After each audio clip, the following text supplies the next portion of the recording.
derecho constitucional o concepto de constitución. Concepto de constitución. ¿Qué es el derecho constitucional? El derecho constitucional. ¿Qué es el derecho constitucional? Lo primero que uno...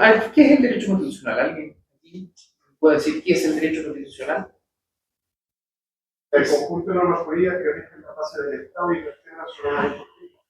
¿Ya? ¿Bien? Hay varios elementos importantes, correctos. O sea que ya ustedes ya le metieron el bicho de la norma, ¿no? Ya son normativistas. Ya, perfecto. Ya, está bien, está bien. Funciona como buen paracletos inicial. Correcto. En parte el derecho constitucional sí considera. ¿Alguien más? Derecho constitucional. ¿Qué es el derecho constitucional? ¿Está el derecho común? Efectivamente, ahí hay un elemento importante, ¿no? Es una rama del derecho que pertenece al derecho público. Entonces, ¿qué es el derecho público? ¿Qué es el derecho público? El derecho privado. ¿Y qué es el derecho privado? El que no quiere. La ontología. ¿Qué es el derecho público? ¿Qué es el derecho? Es importante, vamos a ver la distinción entre derecho público y derecho privado. La relación entre el Estado y la persona. Efectivamente. Bien. Pero hay que agregar otro elemento más. El derecho público consiste en las relaciones jurídicas. Relaciones jurídicas entre las personas y el Estado. Todo lo que tenga que ver con relaciones jurídicas entre las personas y el Estado pertenecen al ámbito del derecho público. Derecho constitucional, los derechos fundamentales que tiene que respetar el Estado en la persona humana. Relación jurídica entre particular y el Estado. Los deberes del Estado, ¿para con quién son esos deberes? Para con la comunidad política, para con el individuo, la persona, para con los grupos intermedios. Nuevamente, la relación jurídica del Estado y las personas. Nosotros vamos a otra rama, por ejemplo, el derecho penal. ¿Qué rama pertenecerá? El derecho público, porque hay una relación entre el Estado y los particulares. ¿Qué tipo de relación jurídica? Punitiva. Nosotros vamos al derecho administrativo, ustedes lo tienen después del derecho constitucional, derecho administrativo. Tiene que ver con el servicio que prestan los órganos de la administración pública a los ciudadanos, y no solamente a los ciudadanos, sino a los habitantes del territorio de la República de Chile. ¿Qué tipo de relaciones hay ahí? Pública también. Servicios del Estado hacia los individuos, que se concretiza el principio de servicialidad del Estado. Lo vamos a ver más adelante. Y así sucesivamente podemos ir señalando las diversas áreas del derecho. Digo, principio de servicialidad. Principio de servicialidad del Estado, el artículo primero. Estado está al servicio de la persona. Bien. ¿Y qué es el derecho privado? El conjunto de normas jurídicas que rigen la relación entre los particulares y de estos cuando el Estado manda a actuar como sujeto de derecho. ¿Y el Estado puede actuar como sujeto de derecho privado? Está interesante. Es una discusión, pero cierta vez se entiende que sí. ¿Cómo? ¿Cuándo? Cuando actúa con carácter de fisco. Ya, pero hay una relación entre el Estado y los particulares, una relación jurídica de derecho público. Pero, por ejemplo, en un contrato de arrendamiento, en que el Estado, una entidad del Estado, arrienda a un privado, ahí. No es que eso tiene una normalidad especial. Sí, el derecho administrativo. Un contrato de arrendamiento también sería de derecho. Es que ahí las reglas son distintas, porque no operan las reglas de las relaciones jurídicas entre particulares que son las del Código Civil. Tiene que haber previamente una licitación. Si hay una licitación, Porque la normativa es la. también el derecho administrativo. Las ventas públicas, Sí. Claro, eso Que- es compras públicas, Están establecidas dentro de la Carta. los casos de responsabilidad actual del Estado son materia de derecho administrativo ¿Por qué? Porque eso el derecho administrativo lo trata como por falta de servicio. Por falta de servicio. Muchas veces por eso, ¿no? Cuando hay una responsabilidad contractual, por ejemplo, en una calle hay un bache, un hoyo muy grande, destruye el vehículo porque pasó por ahí, puedo demandar la responsabilidad a la municipalidad. ¿Por qué? Por falta de servicio, por omisión. La ley ordena a las municipalidades mantener las calles en buen estado. Porque la municipalidad está al servicio de quién? De individuos, de personas humanas. No hizo lo que tenía que hacer, consecuencia de eso, un daño, ese daño tiene que indemnizarlo. Sin perjuicio que se somete a los procedimientos ordinarios, ¿no? Pero eso no significa que la relación jurídica se vuelva de derecho privado. ¿Ya? Pero bien, está bien la definición, efectivamente el derecho privado tiene que ver con las relaciones jurídicas entre particulares. Y usted sabe a qué obedece esta distinción o clasificación de estas dos grandes ramas del derecho. El derecho tiene que identificar el derecho público y el derecho privado. ¿A qué obedece? Al principio que en derecho privado se puede hacer todo lo que no está prohibido y en derecho público todo aquello que está permitido. Eso es efectivo. El principio juridical es derecho público y el otro es el concepto de libertad.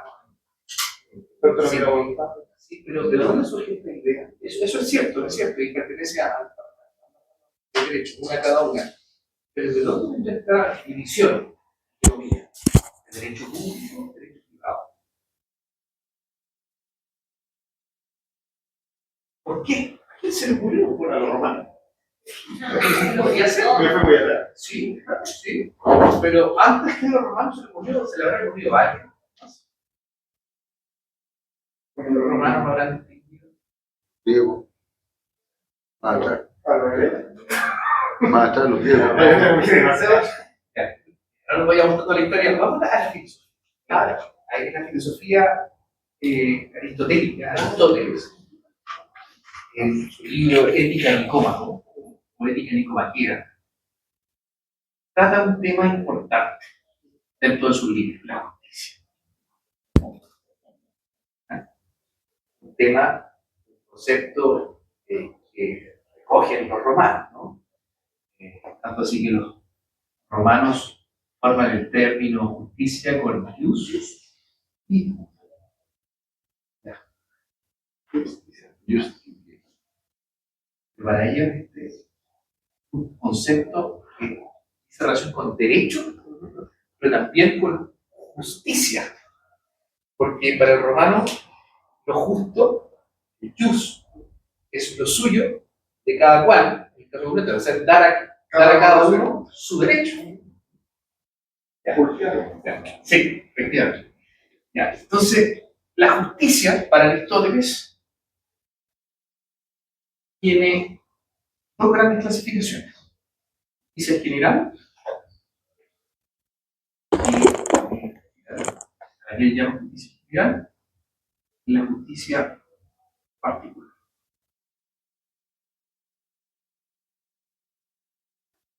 Y dentro de la justicia particular tenemos dos tipos de relaciones.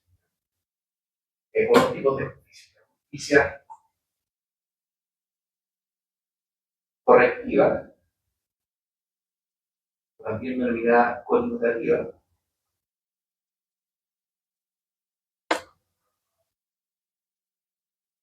Y la justicia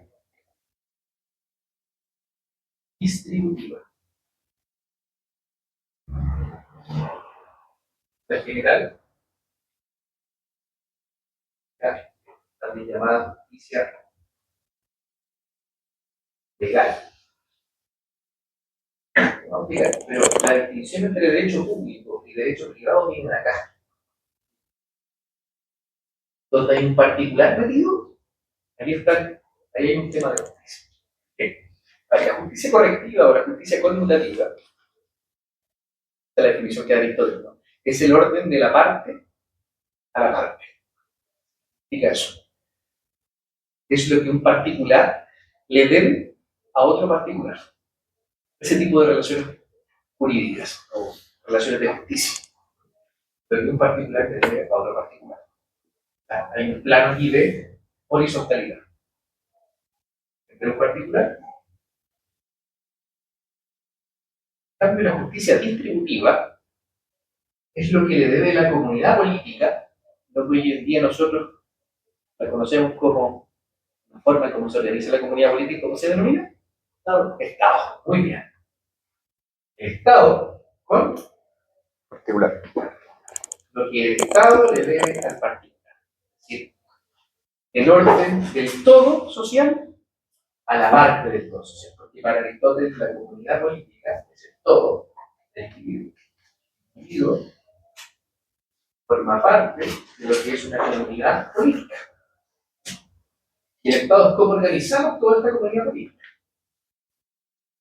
Entonces, el orden de la parte del todo. La justicia para Aristóteles y también para los romanos tiene que ver, se relaciona mucho con el crédito, ¿sí? Lo que se le debe al otro. Así está configurado. Hoy en día nosotros lo hemos configurado sobre la base del lenguaje de los derechos. Lo que yo tengo derecho a exigirle a otro. Si nosotros lo entendemos hoy en día. Pero claro, en parte es lo mismo, pero no es igual. ¿Por qué? Porque detrás de cada derecho existe una obligación. Entonces, de cierta forma, lo mismo si yo digo lo que le debo al otro y el derecho que el otro tiene frente a mí. Entonces, esas relaciones de justicia, esa alteridad, señala Aristóteles, es la que se da en la justicia correctiva y la justicia. Entonces, en la filosofía del derecho, el derecho público hace referencia precisamente a la justicia, o nace de la justicia distributiva. El derecho que llevamos nace de la justicia correctiva. O también conmutativa. Ahí hay otras distinciones también, porque la justicia correctiva puede ser justicia correctiva de conmutaciones voluntarias o involuntarias. ¿Qué significa eso? Las conmutaciones voluntarias son lo que nosotros conocemos como los contratos. Las relaciones contractuales, las manifestaciones de la voluntad que crean determinadas obligaciones recíprocas y derechos recíprocos. En fin, ese es el origen. Ya, no vamos a profundizar tanto porque no es una clase de filosofía del derecho. Pero de allí viene el origen. El origen, la justificación teórica de estas distinciones aristotélicas, la justicia distributiva y la justicia correcta. Eso sería. Por eso se relaciona la definición de código civil entre contrato conmutativo y la Efectivamente, se llama las conmutaciones voluntarias para Aristóteles tienen una característica importante, es el sinalagma, ¿no? También llamados los contratos sinalagmáticos. Para Aristóteles, las conmutaciones voluntarias, es decir, los contratos, tiene que existir ese sinalagma para que exista justicia. ¿Qué significa eso? Equivalencia en las prestaciones. Significa que, a pesar de que las partes intercambian cosas distintas, por ejemplo, yo le compro un auto con dinero, el dinero, un montón de dinero, de billetes, no es lo mismo, ontológicamente, que un auto. Son cosas distintas. Pero nosotros, mediante la autonomía de la voluntad, le atribuimos igualdad. Decimos que este montón de billetes es igual a este auto y decidimos intercambiar cosas iguales. Esa igualdad es la que no tiene que ser quebrada. Ese sinalagma, cuando es quebrado, cuando se está quebrado, cuando se quiebra esa relación sinalagmática, hay una injusticia. Porque hay alguien que se ve perjudicado en ese intercambio. Lo van a estudiar ustedes después en derecho privado. Pero esas son las bases filosóficas del derecho privado. Muchas de las categorías jurídicas que nosotros tenemos hoy en día, que están en la ley, que están en las normas, es producto, o son producto, de una reflexión filosófica a lo largo de la historia. O sea, la historia da cuenta de esa reflexión filosófica. Y los elementos teóricos filosóficos son el sustrato más mínimo digamos así como los átomos que componen las normas jurídicas que hoy en día nosotros conocemos como tales. Claro, si quiere conocer la profundidad del ordenamiento jurídico y de por qué tenemos esta norma y no otras, la justificación la mayoría de las veces está en la filosofía política o en filosofía del derecho, o incluso en la metafísica, la filosofía primera. Entonces, de hecho, cuando ustedes vieron derecho político, vieron tantas cosas de filosofía política, ¿no? La teoría de John Locke, de Rousseau, de Hobbes, entonces Aristóteles, ¿no? También. Teoría naturalista, ¿no? Del origen del Maquiavelo. Entonces, hay un enlace, hay una relación importante entre el derecho y la filosofía. Entonces, de ahí nace. Entonces, el derecho constitucional, nos demos tanta vuelta, el derecho constitucional pertenece al derecho público. Es una rama, es derecho público. El derecho constitucional es derecho público.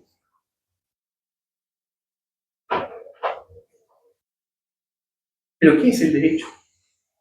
¿Qué es el derecho?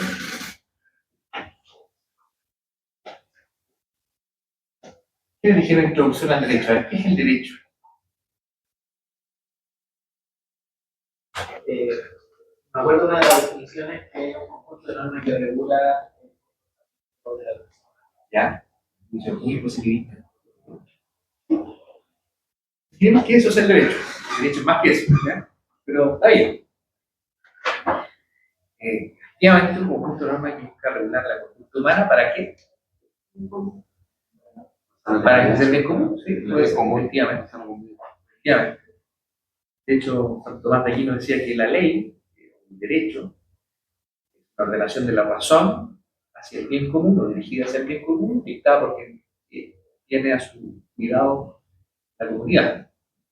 Efectivamente, podríamos tener algo de esa forma.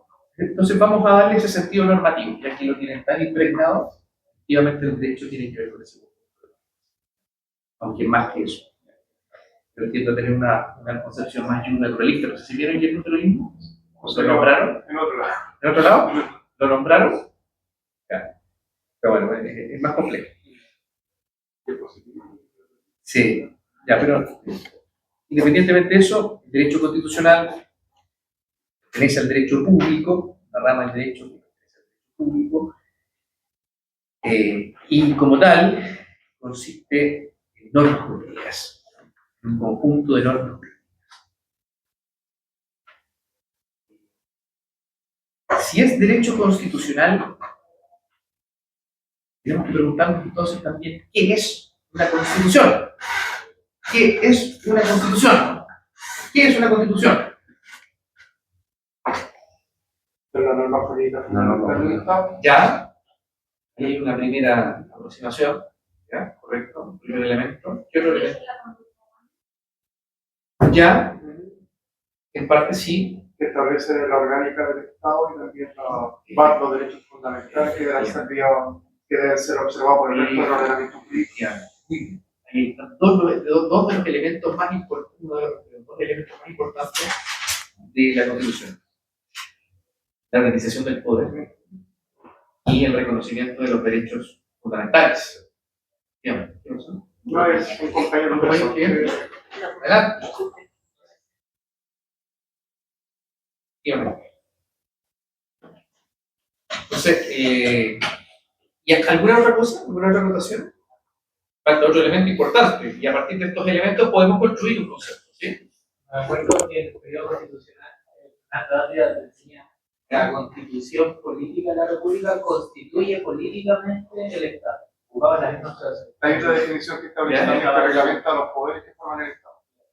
¿Ya? Y ahí establece la parte Sí. judicial. Correcto. Y que la Constitución establece las partes de los derechos fundamentales, establece la administración del Estado, la forma que deben ejecutarse Derechos los bienes del fundamentales Estado y distribuye el poder. Ya. y la distribución del poder.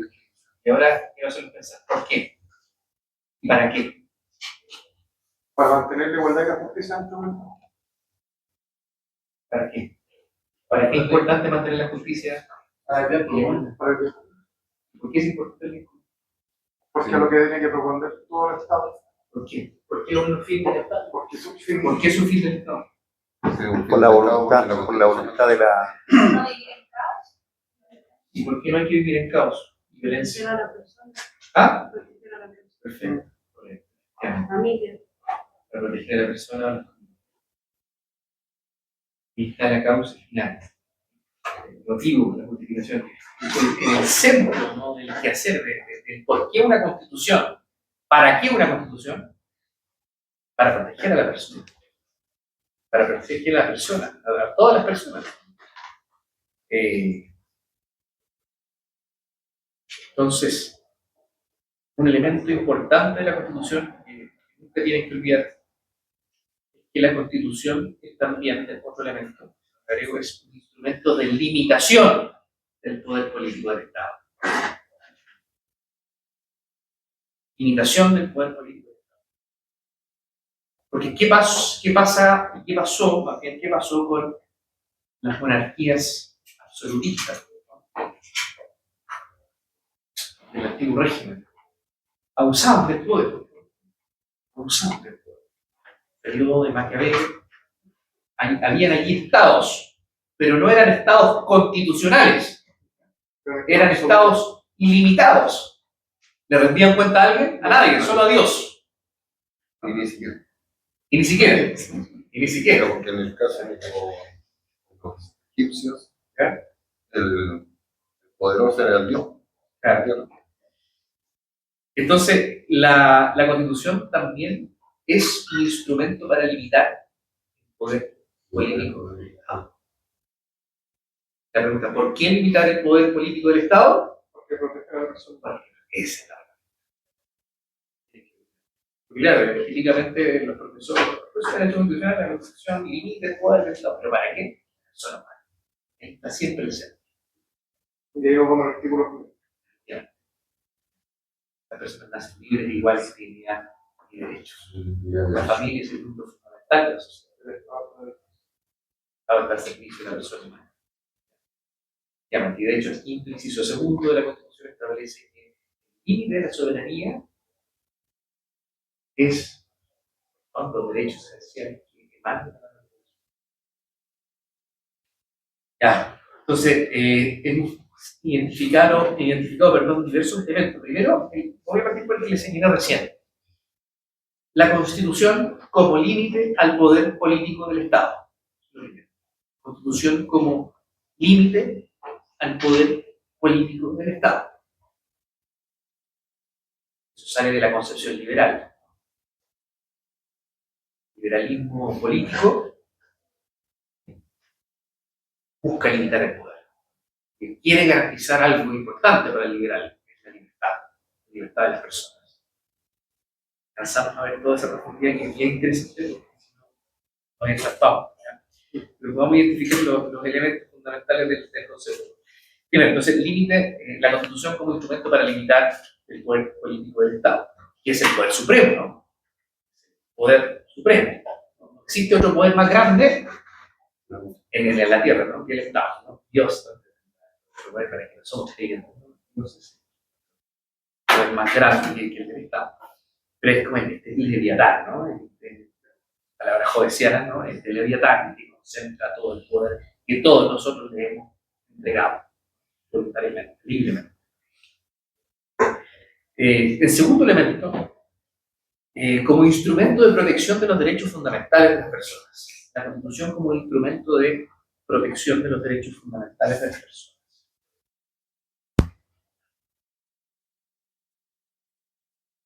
Tercer elemento,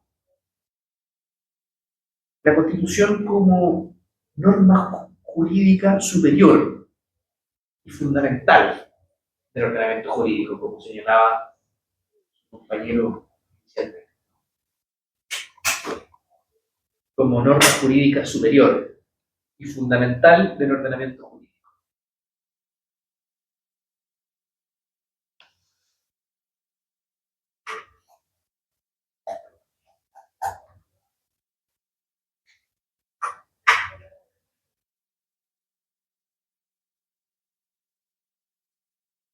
Y en cuarto lugar, la Constitución como pacto, ustedes lo dijeron, como un pacto social constitutivo del Estado-Nación. Como un pacto social constitutivo del Estado-Nación. No como un pacto social constitutivo del Estado-Nación.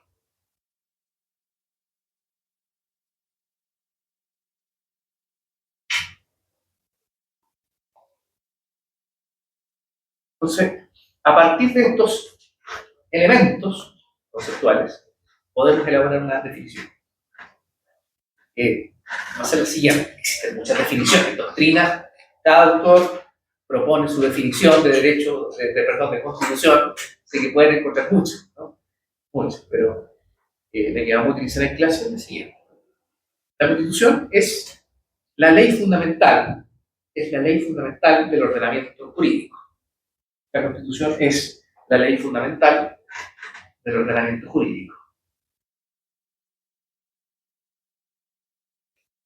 Y tiene por objeto limitar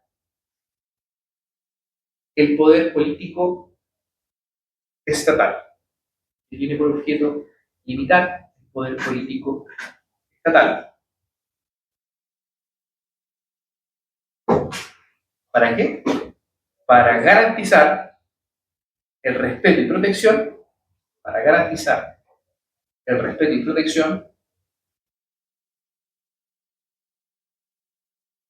de los derechos fundamentales de las personas.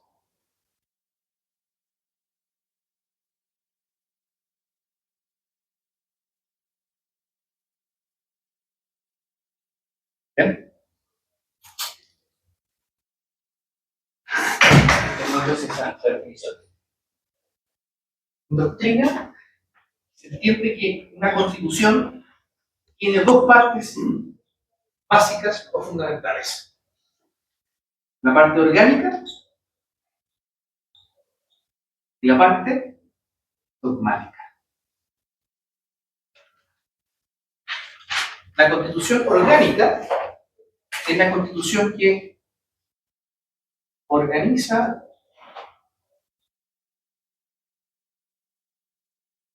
distribuye y limita, regula, podríamos decir, el verso verbo, ¿no? ¿Qué cosa? El poder político. Pues, ¿cómo lo organiza, cómo lo distribuye, cómo lo limita? Bueno, los principales instrumentos, los instrumentos más importantes de toda constitución. Un concepto que ustedes vieron, separación o división de poderes.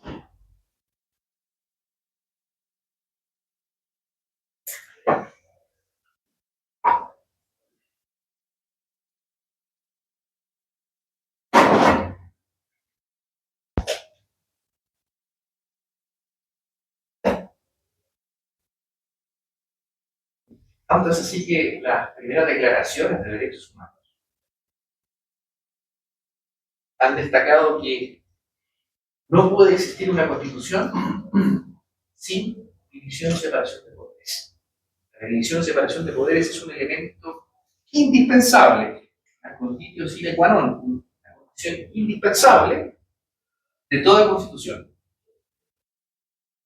Una constitución orgánica que busca regular el poder, dividir el poder, limitarlo, establecer cuáles son las facultades, las potestades, las atribuciones específicas de cada órgano,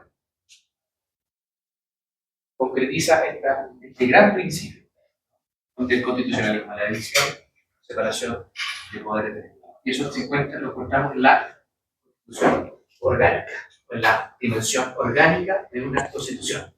¿Bien? Dimensión orgánica de una constitución. Y esta división de poderes, esta regulación, limitación, organización del poder y de los órganos del Estado, sirve a esta otra. Sirve a la dogmática, a la constitución dogmática. ¿En qué consiste la constitución dogmática? Reconocimiento de los derechos.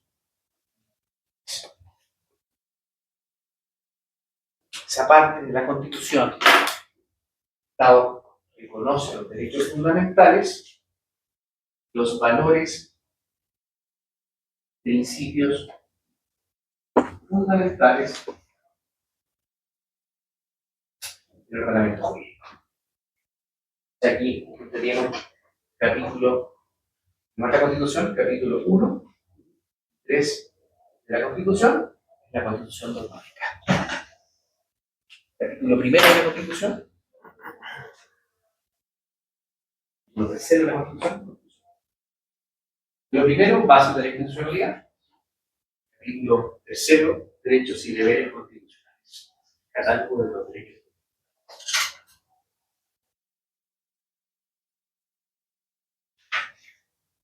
Esas son las dos grandes partes, dos grandes dimensiones de una constitución, de toda constitución. Y concretiza los elementos que vimos recién en la definición. Elementos que armamos, definición que armamos sobre la base de los elementos correctos que ustedes identificaron. Bien. Nosotros podríamos detenernos en otra parte importante, que es lo que ha planteado, desde donde se han planteado diversas críticas a nuestra constitución actual. Ya no tanto, en verdad. ¿Cuál es la gran crítica que se le ha planteado a la constitución del 80?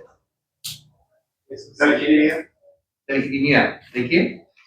del órgano constituyente. Bien. Bien. La actividad subsidiaria igual en su momento. Sí, pero uno de los temas, efectivamente, sí, el principio de subsidiariedad, ¿no? Pero diría que el tema, uno de los temas más relevantes en materia de crítica constitucional chilena es la legitimidad, ¿no? De origen de nuestra constitución. Ya, el sostener que es una constitución otorgada, es decir, el sostener que es una constitución que no constituye un pacto social. Por lo tanto, pugna con ese otro elemento que ustedes identificaron, la constitución como pacto social. Siempre y cuando una constitución constituya un pacto social. Si es que nos tomamos en serio esa postura. Y yo diría que hay buenas razones, no solamente desde el punto de vista del progresismo político, sino que también desde el punto de vista del conservadurismo político y del mundo liberal. ¿Por qué? La constitución tiene que ser un pacto social, tiene que ser producto del pueblo. ¿Por qué? Si la constitución es una ley fundamental, como nosotros dijimos, ¿por qué las leyes obligan? No me digan, no me den la respuesta del ley, porque la ley es la sanción que la respalda, o porque el código así lo dice, o porque la ley así no. ¿Por qué tenemos que obedecer la ley? Pregunta, ¿por qué tenemos que obedecer la ley? Emana de una autoridad legítima. ¿Cuál es la autoridad legítima? O sea, no vamos a respetar una ley que no provenga de una autoridad. Pero ¿por qué tenemos que respetar una ley que provenga de una autoridad legítima? ¿Y qué es una autoridad legítima? Que volvemos con lo mismo, la autoridad legítima es la que declara la ley. ¿Ya? Y nos damos la vuelta. Pero, nuevamente, ¿quién? ¿Y por qué? Porque la soberanía radica en el pueblo, que la delega la persona. ¿Y por qué radica en el pueblo la soberanía? Porque lo dice la Constitución, sí, pero ¿por qué de la Constitución llega a esa condición? Delegamos en ella la soberanía. ¿Y por qué es importante ser representados? Para poder Para tener una buena constitución, porque, pero nuevamente, nos escapamos de la pregunta. La pregunta inicial es: ¿por qué tenemos que obedecer la ley? Porque somos miembros de un Estado. Adentro del pacto social. ¿Y por qué el hecho que seamos miembros de un Estado tengamos que para vivir en paz social? Y eso suena un poco mejor, Parece que organizar. ¿ya? Entonces, si vamos viendo la tendencia de Aristóteles, el humano vive en sociedad, por lo tanto necesita regularla y ceder parte de su libertad para poder organizarse. Ya, pero para ir a ser parte de su libertad. ¿Por qué, Ser parte de su ¿por qué libertad. tenemos que respetar la ley? Pero si una persona diría, pero si podríamos tener paz sin ley. Que ahí ya ¿Ya? Pero, nuevamente, ¿por qué tenemos que respetar la ley? ¿Por qué la ley nos obliga? Porque vivimos en sociedad. ¿Por qué vivir en sociedad significa que tenemos que respetar la ley? si no imperaría la ley del más fuerte o simplemente nos pasaríamos a llevar unos a otros. Y aparte, para conseguir fines en forma individual tenemos que actuar en forma colectiva. ¿Ya? Porque no podemos conseguir muchos fines. No pueden ser conseguidos en forma individual. ¿Ya? Por lo tanto, necesito organizarme, necesito asociarme para que la colectividad en su conjunto me pueda ayudar a alcanzar ese punto. Todos esos argumentos me parecen razonables desde el punto de vista de lo deseable que es obedecer la ley. O sea, ustedes me han demostrado que es deseable respetar o más bien cumplir la ley. Pero la pregunta es, ¿por qué la ley obliga?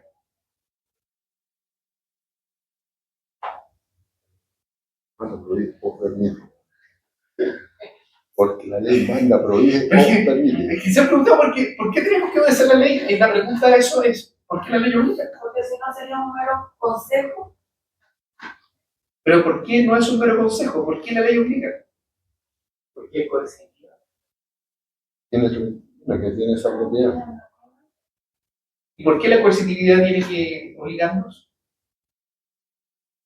Porque es un elemento estructural del ordenamiento. Si no puedo exigir el cumplimiento de una ley más que la otra. Sigue diciendo el principio, sigue entiendo nuestra pregunta. O sea, miren, esta metodología que debe utilizar Sócrates, se llama método socrático. Sócrates le preguntaba a sus alumnos, a sus estudiantes, y formulaban respuestas, a partir de esas respuestas formulaba otras preguntas y así iba llegando a la verdad. Pero si nosotros llegamos a la justificación última, siempre cuando llegamos al ser humano. ¿Por qué debemos obedecer la ley? Porque debemos obedecer a nosotros mismos. O sea, es obvio que nos vamos a obedecer a nosotros mismos, porque nosotros actuamos y cada acto significa una obediencia a uno mismo. Yo decido mover la mano para allá, la mano para acá, ¿no? Porque yo lo decido. O sea, hay un valor en mi propia decisión, en mi propia voluntad. La naturaleza del ser humano es racional, ¿no? Que sea racional significa que estamos dotados de dos facultades que nos distinguen de cualquier otro animal, que nos hacen superior a cualquier otro animal. Uno que pensaba La y el voluntad. otro que hablaba. La voluntad La voluntad. y la inteligencia. Y ambas concretizan lo que hoy nosotros denominamos como la libertad, la autonomía. Entonces, nosotros individualmente nos regulamos a nosotros mismos y nos dictamos leyes a nosotros mismos. Claro, no las vemos, ¿no? Pero decimos, voy a hacer esto y lo hacemos. ¿No? Para la O autonomía, voy a hacer esto, pero mejor no lo hago. Dicto otra ley que se sobrepone a la ley anterior que... la autonomía de la voluntad. Entonces, efectivamente, la propia autonomía de la voluntad es reguladora de ti mismo. O sea, uno se regula a uno mismo. Entonces, como uno puede regularse a uno mismo y el único autorizado para regularte a ti, tu propia conducta, eres tú mismo, ¿cómo lo hacemos entonces? Bueno, nos agrupamos entre todos y nos regulamos colectivamente a nosotros mismos. Por eso decía Rousseau, ¿no? Que la ley es la manifestación de qué cosa? De la voluntad general. O sea, ¿por qué tenemos que obedecer la ley? Porque si obedecemos la ley, no estamos obedeciendo a nosotros mismos. Es una manifestación de nuestra propia racionalidad. ¿Entiendes, no? Esa es la explicación. Por eso respetamos la ley. Por eso la ley es obligatoria. Y por eso también la Constitución llega a ser un producto de nuestra propia voluntad. Porque si no es producto de nuestra propia voluntad, ¿qué sucede? Es producto de la voluntad de otro. Entonces ya estoy supeditado yo no a la voluntad mía, sino que a la voluntad de otro. Entonces hay alguien que me ha robado mi libertad. O parte de mi libertad. ¿Entiendes? ¿No? Y eso tiene que ver con la legitimación de la Constitución. Tiene que ver con la legitimación. Porque fue un grupo particular el cual dictó. Pero no le da legitimidad el hecho de que se hubiese establecido un plebiscito para presentársela a la... Ese es un argumento que abona, efectivamente, a que cada vez la Constitución se ha ido transformando más en un producto de nuestra voluntad colectiva. Claro. Tenemos el plebiscito del agua, el plebiscito. Incluso esa Constitución ya tuvo una modificación en el año 89 que estableció el cambio de gobierno. En el año 89, en el año 2005, en el año 2018, en el año 2016. De hecho, O sea, y la ahí se produce Constitución, una paradoja porque si no fuera legítimo, Pero, la misma Constitución establece el plebiscito. Sí, las transformaciones que han, vale la redundancia, transformado casi completamente la constitución que teníamos en los 80, la que teníamos como ahora, 5 o 6 artículos que son los... es precisamente una constitución nuestra. Y de hecho hay un libro que está escrito respecto a las observaciones que se hicieron en la última discusión constitucional, que se resume es que la que teníamos era mala y por lo tanto el primer proyecto Era más mal. era más malo. ¿Sí? Entonces hagamos un segundo proyecto Y fue y peor. fue peor. Entonces la del Tata no era tan mala. Claro que al final no era de Pinochet, sino que al Sí, final no, era de no, todos. no, Claro, sí. Sí, Histórico, ¿no? sí, sí. Pero se fijan, y eso también tiene sentido porque... Y eso al profesor no le habrá dado legitimidad también el hecho de que se trató de modificar y descubrieron que en el análisis comparativo un texto al otro, Sí. oye, resulta que no era tan malo eso. Es que claro, porque... Yo no tengo ninguna tendencia política. No, está bien. Y Yo si- me baso en temas de análisis académico. y si la tiene, en su derecho está. No, pero entonces neutro, que Ya. vi el debate hoy día en la mañana, y Ok. puta, me quedó un bus pasaje, la boca con gusto que me quedaba y nada de... Ok. Pero sí, sí, Sí, no. hay buenos argumentos para demostrar que, sobre todo en los últimos dos procesos constituyentes, que ahí hay una manifestación de la voluntad de la comunidad política que te dicen, no queremos esta constitución, nos quedamos con esta. Segunda propuesta, no queremos esta constitución, nos quedamos con esta. O sea, nos quedamos con esta 1 y nos quedamos con esta 2. Y de hecho en ese texto que me tocó leer, en uno de los capítulos establecía cuáles eran las cosas de ambos proyectos que podían adicionarse o restarse a la constitución vigente. Y estableció había una serie de profesores de derecho constitucional, de diversas facultades, que establecían la incompatibilidad de algunos de esos casos que había en los textos. Y establecían históricamente, haciendo un poco de génesis constitucional, que eso se había producido en la primera modificación que se había hecho y en la segunda. Que su estrictamente original del año 80 podría ser. Bueno, hoy en día, lo cierto es que ya esa constitución de hecho está mutado. Es como la FP. No tiene nada que ver con la ley original. Mutado de forma. Ya.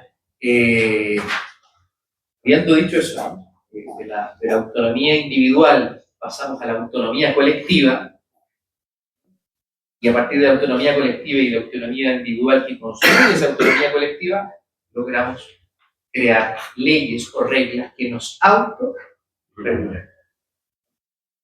Nos autolimitan. No se regulan. De ahí la justificación, por eso de producto de nuestra voluntad.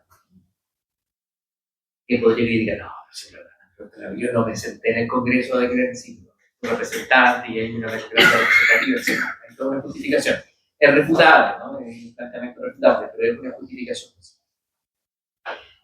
Avancemos. Entonces, es posible también entender a la Constitución como producto del pacto social. El órgano legitimado, el ente legitimado para dictar la Constitución es el pueblo, ¿no? Personas, la comunidad política.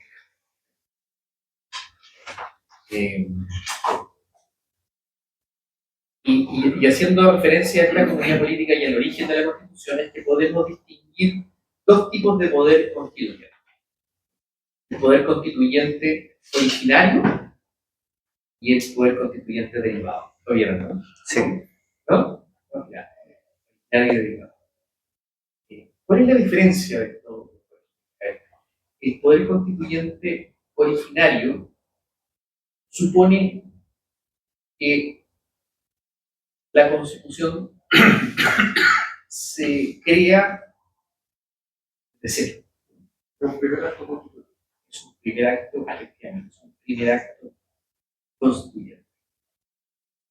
Un primer acto constituyente. La primera constitución que se da a un pueblo para sí. Primer acto.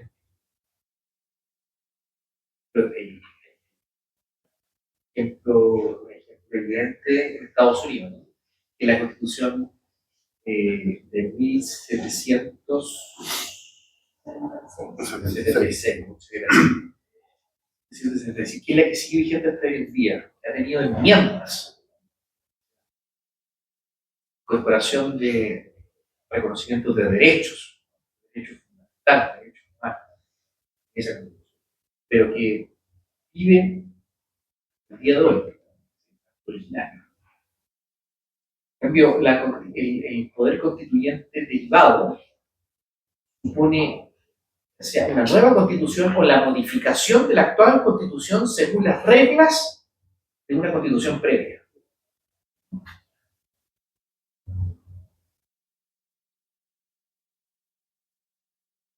O sea, supone la existencia de una constitución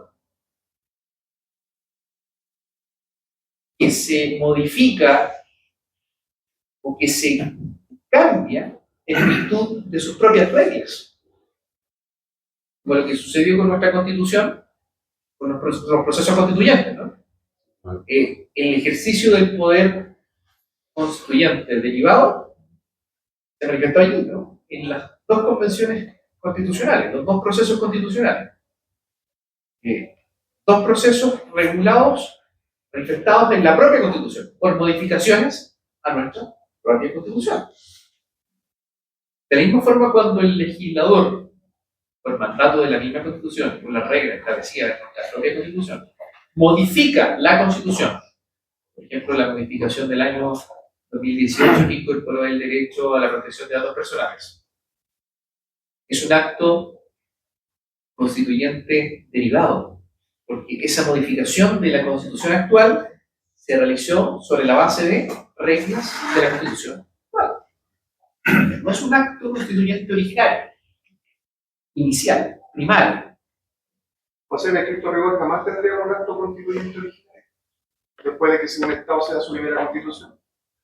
A menos que Hubiera una nueva a menos constitución que hubiera parta de cero. una revolución, Claro. o un golpe de Estado, elaborar una nueva constitución. Esa partiría de cero. Sin seguir contra las reglas de las reglas ninguna de la constitución. Si ahí volvemos a lo mismo, la legitimidad de esa constitución. Porque sería por un acto de fuerza. Ya, pero imagínense si es difícil también demostrar que el pueblo entero se no. Tampoco se puede hacer eso. Sí, efectivamente, es complejo. Porque se llamó a plebiscito, se hizo el...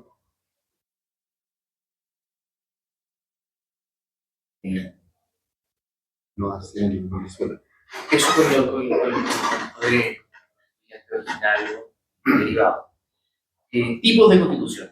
Podríamos encontrar dos tipos de constituciones. La teoría de la constitución son constituciones escritas y las constituciones no escritas, o también denominadas constituciones consuetudinarias. Constituciones consuetudinarias.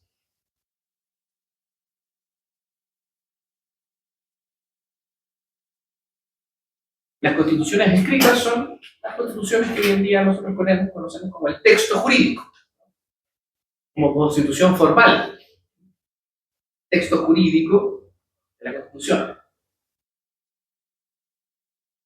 Y la consuetudinaria es la que no está escrita, que forma parte de la costumbre o una tradición. La tradición.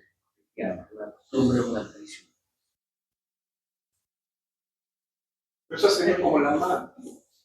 Como por ejemplo la Carta de Garantía de Inglaterra, los padres, Sí. que son como costumbres que fundamentaron y nutrieron la Constitución. El common law de Inglaterra, ¿no? De ahí, en realidad, podríamos decir que la Carta norteamericana es el hijo de muchos valores que establecieron Sí, pero la Revolución de Cromwell. hay un ejemplo de constitución escrita en la Constitución de los Estados Unidos, que hay un texto, igual que la nuestra Constitución, es un texto jurídico. En cambio, en Inglaterra no tiene un texto jurídico, sino que tiene una tradición. Y que está arraigada en el Senado, en la Cámara. Entonces, haciendo vocería de algunos porcentajes, hacemos algún sí.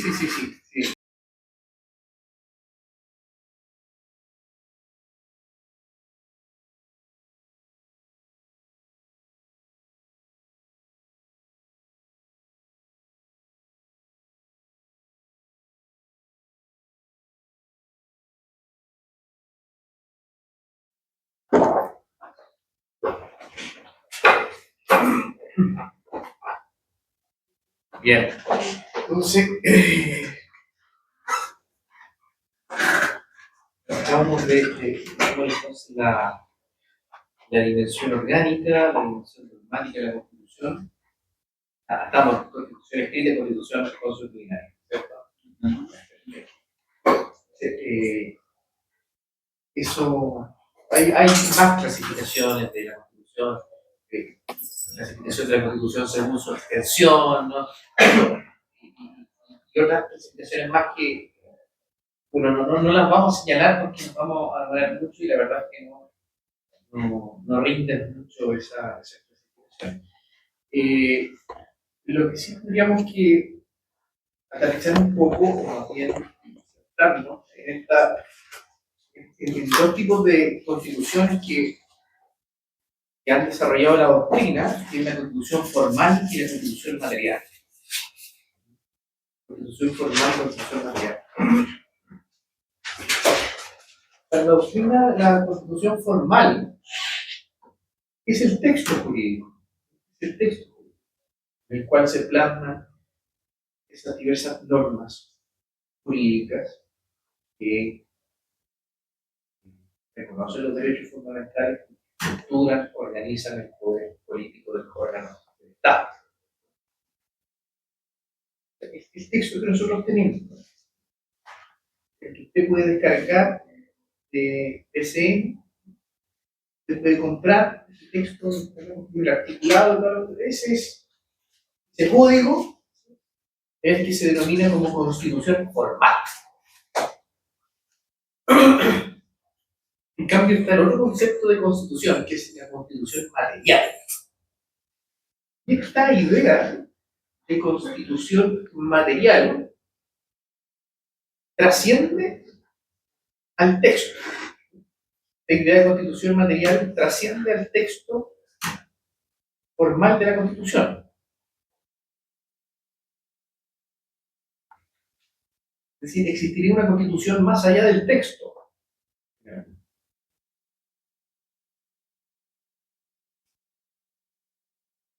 Hay diversas concepciones de constitución material. Por nombrar una. La constitución material estaría compuesta por aquellos principios, valores fundamentales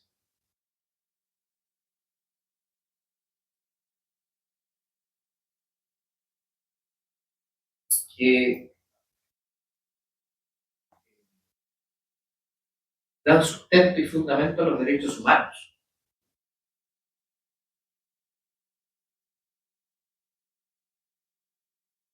Es decir, hay principios y valores más allá de los textos jurídicos. Tienen ustedes las fuentes del derecho, que existen, además de la Constitución, la ley, los reglamentos, principios generales de los derechos. ¿Sí? Principios generales del derecho es derecho no escrito. Racionalidad pura, ¿no? Racionalidad práctica pura. La Constitución material estaría compuesta también por estos valores, por estos principios. Hay principios fundamentales de todo ordenamiento jurídico que no necesariamente tienen que estar en un texto. Y una de las manifestaciones más importantes de la Constitución material para algunos serían los derechos humanos. Los derechos humanos que forman parte de lo que es una Constitución dogmática, ¿no? Una parte dogmática de una Constitución, constituye lo que es la Constitución material para algunos. Una constitución formal, el texto, no podría desconocer su esencia. ¿Cuál es una constitución material? No podría desconocer los derechos humanos. Esto tiene un cierto sentido. Porque si nosotros nos vamos al artículo 5, inciso segundo de la Constitución,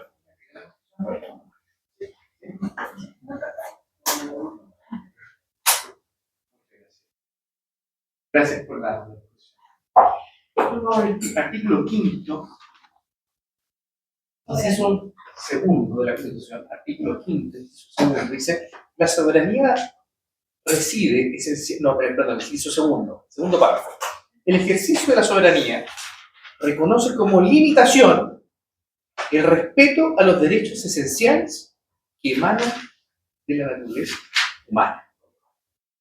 Es deber de los órganos del Estado respetar y promover tales derechos garantizados por esta Constitución, así como por los tratados internacionales ratificados por Chile y que se encuentren vigentes. Es el ejercicio de la soberanía reconoce como limitación el respeto a los derechos esenciales. El poder constituyente, de crear una constitución o de modificar la constitución, cambiar la constitución que tenemos por otra, ¿qué es? Un acto de soberanía. ¿Cierto? Es un acto de soberanía. Y ese acto de soberanía de crear una constitución formal nueva o hacerle modificaciones a la constitución actual, que es un ejercicio de soberanía, tiene límites. ¿Cuáles son esos límites? ¿Qué es lo que dice esta propia constitución? Los derechos esenciales que emanan de la naturaleza humana. ¿Emanan de algún texto? No, emanan de la naturaleza humana. ¿Se fija? Está más allá del texto. Está más allá del texto jurídico. Emanan de la naturaleza humana. O sea, la creación de una constitución, incluso de una nueva constitución, tiene un límite. ¿Cuál es el límite? El respeto a los derechos humanos. El respeto a los derechos esenciales, a los derechos esenciales que emanan de la naturaleza humana y los derechos fundamentales. Una constitución que no respeta los derechos fundamentales básicos, estamos hablando de libertades individuales, derechos clásicos, como por ejemplo la vida. ¿Se acuerdan de los derechos básicos que señala los derechos naturales en Locke, John Locke? ¿Vieron o no? La propiedad privada. La igualdad, profe. ¿No? La libertad. La propiedad, la libertad y la vida. Por cierto, también el derecho a defender esos derechos. Que con el tiempo se han ido utilizando, ¿no? El derecho a la vida, la integridad física, el derecho a la integridad psíquica, el derecho a igualdad ante la ley, el derecho al debido proceso, el derecho a la honra de la persona y su familia, el derecho a la vida privada, el derecho de asociación. Todos son derechos humanos, son derechos fundamentales. Una constitución que se construya en contra de los derechos humanos es una no constitución. Es una constitución que contradice la constitución material, es una no constitución. ¿Entiendes, no? Sí. El corazón, la esencia de una constitución formal, es decir, del texto, está en una constitución material, es una constitución que no se ve. ¿Cuál sería esa constitución que no se ve? Los derechos esenciales que emanan de la constitución. Y los principios y valores fundamentales del ordenamiento jurídico. ¿Cuáles son esos valores? Ustedes se van al artículo 1 de la Constitución. ¿Qué dice? Iguales en dignidad y derecho. Hay tres valores fundamentales: libertad, igualdad, dignidad. Valores fundamentales. Una constitución que no se construye sobre la base de esos tres valores fundamentales, o que contradice alguno de esos valores fundamentales, contradice su propia constitución material. ¿Se entiende, no? Es como el alma de la constitución formal, el alma del texto que ustedes tienen, o que podrían tener en sus manos, ¿no? Que ustedes tienen en sus manos, ¿no? El alma de ese texto es lo que denominamos constitución material, que son precisamente estos derechos y estos principios fundamentales del constitucional. Esa es una postura que estructura esta constitución material a partir de los derechos humanos. A partir de los derechos humanos. Una postura que sigue esa idea, por ejemplo, la postura de Humberto Nogueira, profesor bien antiguo de la Facultad de Derecho de la Universidad de Talca, profesor muy citado en materia constitucional, en materia de derechos humanos, derechos fundamentales, derecho constitucional, y él estructura su idea de constitución material a partir de ahí. Otros, los historiadores, por ejemplo, del de derecho constitucional y de historiadores seca, ¿no?, de la historia de Chile, como por ejemplo Bernardino Bravo Lira, construye esta idea de constitución histórica, una especie de constitución material. Es el alma de la constitución, texto constitucional que nosotros tenemos hoy en día, la constitución histórica. Un conjunto de tradiciones constitucionales que han ido permeando y que se han ido manifestando como verdaderos fantasmas, ¿no?, del pasado en el texto jurídico que actualmente nosotros tenemos en nuestro poder. La tradición jurídica constitucional que se ha dado a lo largo de nuestra historia constitucional, historia de avances, de retrocesos, como se quiera ver, pero hay instituciones específicas que se han ido heredando de constituciones constitucionales. Se han ido modificando, que se han ido sumando y otras perviviendo. Esta alma de la Constitución se encuentra en la Constitución histórica. Y otro historiador también muy conocido, Gabriel Salazar, también tiene esta idea, construye esta idea de constitución histórica desde una postura muy distinta, desde una postura desde la izquierda, una postura desde el MIR, ex-mirista, de la Constitución Histórica de Chile. Damos muestras de que si nosotros desconocemos la Constitución Histórica, nuestro sistema colapsa, porque vamos en contra del alma de nuestra Constitución, que va más allá del texto. El texto debe seguir a algo, ¿no?, y ese algo es la Constitución material. ¿Se entiende, no? Como súper etéreo, ¿no? Como de teoría, de filosofía. El profesor diría, es puro rollo, ¿no? Pero que a uno le permiten comprender y pensar un poco más allá del texto, ¿no? ¿Cuál es la enseñanza que yo saco de esto para decir que no es solamente un puro rollo, ¿no?, que alguien se... Es que detrás de las instituciones jurídicas que nosotros tenemos en el texto de la Constitución, es decir, en la Constitución formal, hay una explicación, hay una justificación. O hay justificaciones y explicaciones distintas que pueden darse sobre el origen de las normas y de las instituciones jurídicas que actualmente tenemos. Y que como futuros licenciados en ciencias jurídicas, ustedes tienen que saber. Porque ustedes estudian ciencias jurídicas. Y en ciencias jurídicas no estudian solamente la ley, ustedes estudian derecho, no estudian leyes. El que estudia leyes estudia solamente el contenido de la ley y repite lo que dice la ley, lo que dice la Constitución como loro, ¿no? Pero no, el abogado, el verdadero, ¿no?, la verdadera abogado, conoce la ley, conoce la Constitución, pero también conoce el porqué de esa Constitución y de esa ley. ¿Cuál es el sentido? ¿Cuál es el origen? O al menos ha profundizado al respecto de esas instituciones. Es importante profundizar. Para eso nos sirven estas concepciones, estas teorías, ¿no? Tratan de explicar, tratan de justificar, tratan de dar razones del texto que actualmente tenemos en nuestros códigos. Eso es importante. ¿Se entiende? ¿Sí? ¿Se entiende la idea? Por más constitución material. No sigamos andando en ese asunto.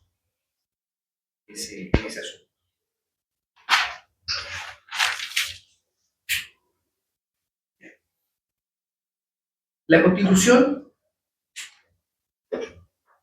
como vimos, sobre todo la Constitución formal, ¿no?, nosotros nos centramos en la Constitución formal, en el texto. Es un texto. ¿Y qué es un texto? Un conjunto, ¿no?, un libro, ¿no? Un libro que tiene palabras. Palabras conectadas entre sí que forman oraciones, que forman enunciados lingüísticos. Enunciados lingüísticos. Y no son cualquier enunciado lingüístico, porque son enunciados lingüísticos con valor normativo. Ya, podrían transformarse en normas. Pero son textos. En la antesala de la interpretación, lo que vamos a ver. Es el caso de esta clase o la noche. Eh, el derecho, en general, el derecho, sobre todo nosotros que tenemos un sistema o una tradición legal continental, derecho continental, ¿no? A diferencia de la otra tradición jurídica, que es la tradición jurídica del common law en todos los países anglosajones, valor del precedente y todo el asunto. Nosotros tenemos un sistema que se ha llamado también el sistema legalista, ¿ya? O de derecho continental, o de derecho civil, derecho legalista. Como es nuestra tradición legalista, nosotros trabajamos con palabras. Los abogados, los juristas, pues trabajan con palabras. El derecho tiene que ver con las palabras, tiene que ver con el lenguaje. Y la habilidad de quien se dedica al derecho constitucional, jurista al derecho constitucional, al juez constitucional, a quien litiga en materia constitucional, es transformar los enunciados de una constitución a lenguaje normativo. Ya les voy a explicar qué significa esto. Primero, ¿qué es una norma? Ustedes ya saben qué es una norma. Hablan de conjunto de normas, ¿no? ¿Qué es una norma? Dijeron que la Constitución es una norma, ¿cierto? Es un conjunto de normas. ¿Qué es una norma? ¿Una regla? Es una... Porque hay una regla, es una especie de norma. Es un tipo de norma. ¿Pero qué es una norma?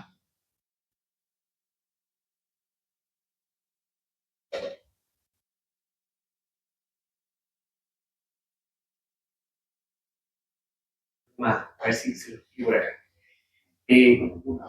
¿Cuál es el carácter de una norma? ¿Vieron el carácter de la norma?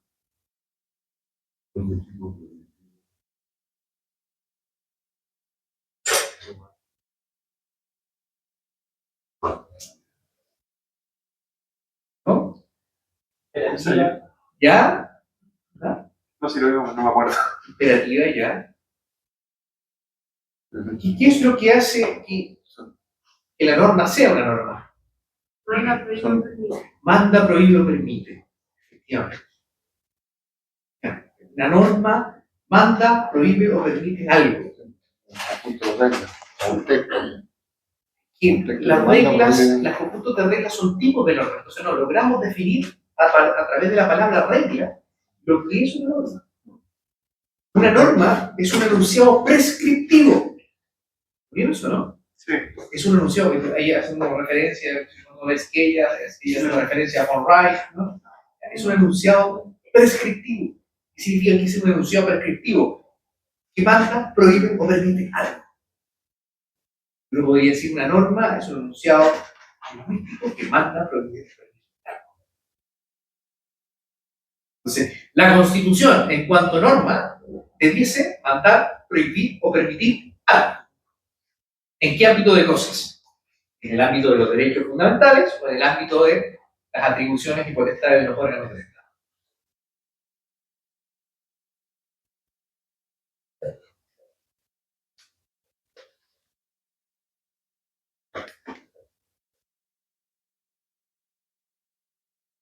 La Constitución, en cuanto a norma, en cuanto es una especie de norma,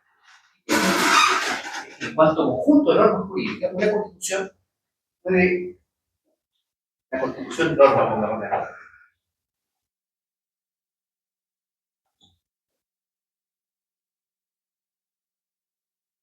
En la Constitución, entendida como norma, podemos encontrar diversos tipos de estándares jurídicos o de normas. ¿Cuáles son las normas jurídicas que pueden existir? Prohibitiva. Bueno, sí, quizás me faltó, sí, efectivamente. Normas prohibitivas, pero sí.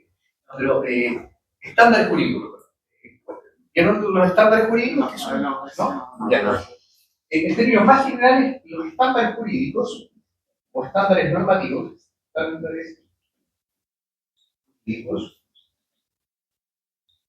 son, según la teoría del derecho Alexi, Robert Alexi, pues teníamos primero los valores, los principios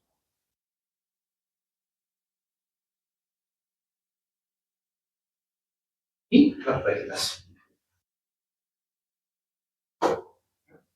En Introducción al Derecho, por casualidad, ¿estudiaron la teoría de Herbert Hart? ¿Hart? ¿No lo suena? ¿Así? ¿Hart? ¿No?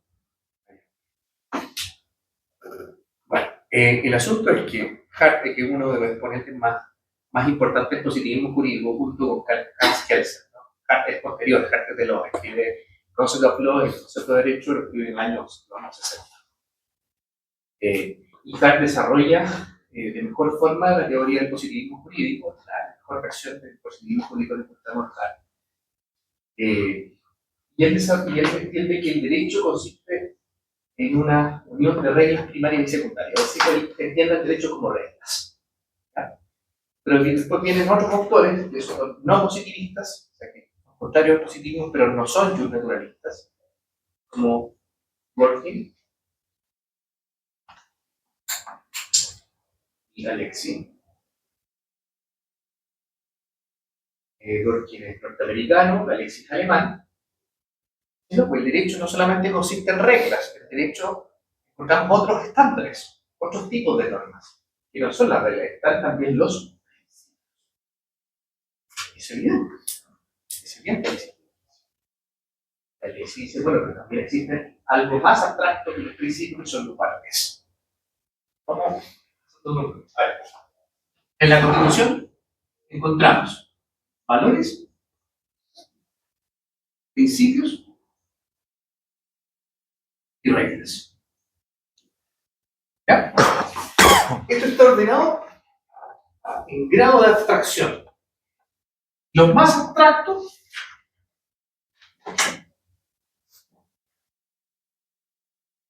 abstracto o general. Los más abstractos o genéricos son los valores. Esos son los estándares jurídicos más abstractos o genéricos. Por ejemplo, la dignidad humana, la libertad, la igualdad. Abstracto. ¿Qué es? ¿Qué es la libertad? Un valor, ¿no? Es un valor, ¿no? Pero que claro, tiene una significación filosófica, pero también podemos darle una significación normativa. ¿Okay? Pero son estándares jurídicos abstractos, muy abstractos, que la Constitución se hace de ellos y que son el fundamento de todo lo que se despliega de la Constitución. Por eso el artículo primero dice: las personas nacen libres e iguales en dignidad y derechos. O sea, a partir de esos valores se va desarrollando ¿qué cosa? Principios. O sea, los valores se concretizan un poco más, se transforman, o pueden transformarse, o pueden ir concretizándose en principios. Que son normas jurídicas también, pero son normas jurídicas más generales, más abstractas, siguen siendo abstractas. Admiten diversos tipos de situaciones, diversos tipos de actos, diversos tipos de eventos. Y después los principios podrían concretarse en reglas. Y esas ya son normas, pero mucho más concretas, mucho más aterrizadas. Es como el tema de la Constitución. Es una norma jurídica bien abstracta. Después uno pasa a la ley, sigue siendo general, ¿no? Pero es más concreta. Son reglas. Lo que va a concretizar una ley va a ser un reglamento. Y algo más concreto del reglamento es, por ejemplo, una sentencia. O, por ejemplo, en el ámbito del derecho administrativo, una circular, un oficio o un acto administrativo. Un dictamen, etc. Pero uno de los más concretos es la sentencia. ¿Qué es la sentencia? Es una norma que se dirige a quién? A las partes de un juicio. Pero es una norma súper concreta, es una regla súper concreta que obliga solamente a las partes de un juicio. Y según las reglas del Código Civil, artículo 3, que la sentencia solo tiene efecto respecto a las partes. Es una regla jurídica, es una norma jurídica que tiene un efecto limitado, y es súper concreta. Pero también en el ordenamiento jurídico existen otras reglas sobre las cuales se basó esa regla que es mucho más concreta, que es menos concreta, sobre la cual se basó, por ejemplo, el juez para resolver un caso, por ejemplo, la ley. Pero a su vez la ley tiene su origen en otra norma que es más amplia, más genérica, como decía Kelsen, ¿no? La Constitución.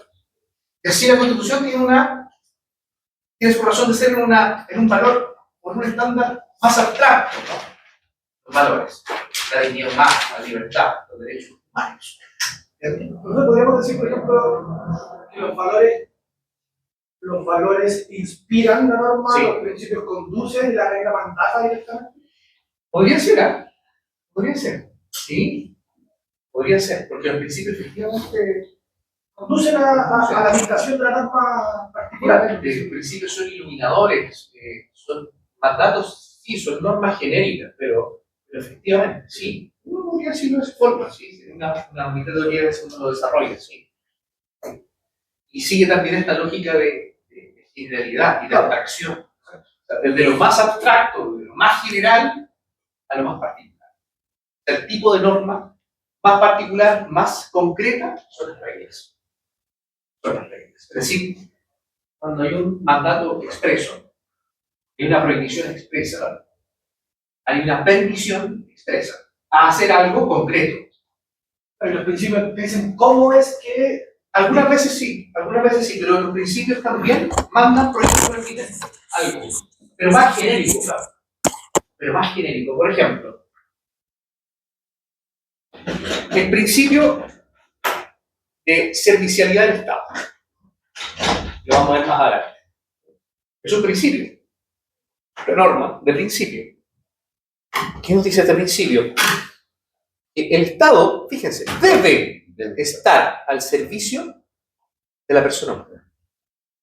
Es una norma, ¿se fijan? Tiene estructura de norma. ¿Por qué? Porque manda. Dice debe.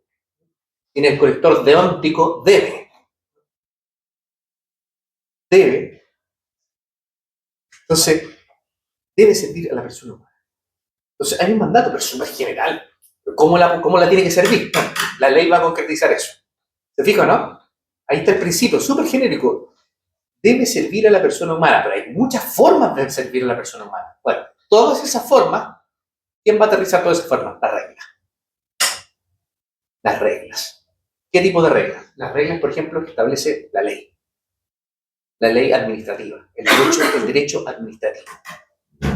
O lo que establecen las circulares, los dictámenes de Contraloría, los actos administrativos de las diversas servicios regionales ministeriales, que ejercen o despliegan un servicio hacia la comunidad política.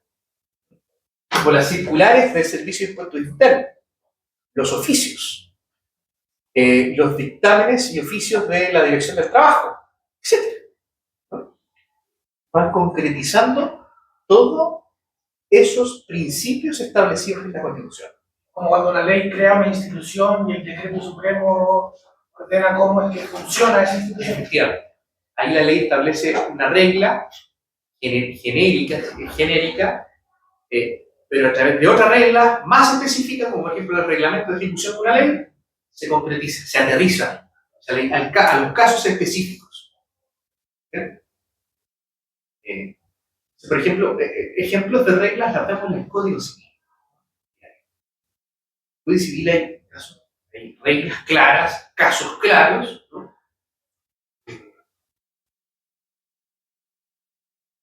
Para que un contrato sea válido, debe tales requisitos, con determinadas reglas. Y claras y concretas, a diferencia de la Constitución, que habla en un lenguaje distinto, también normativo, pero en un lenguaje distinto, más abstracto.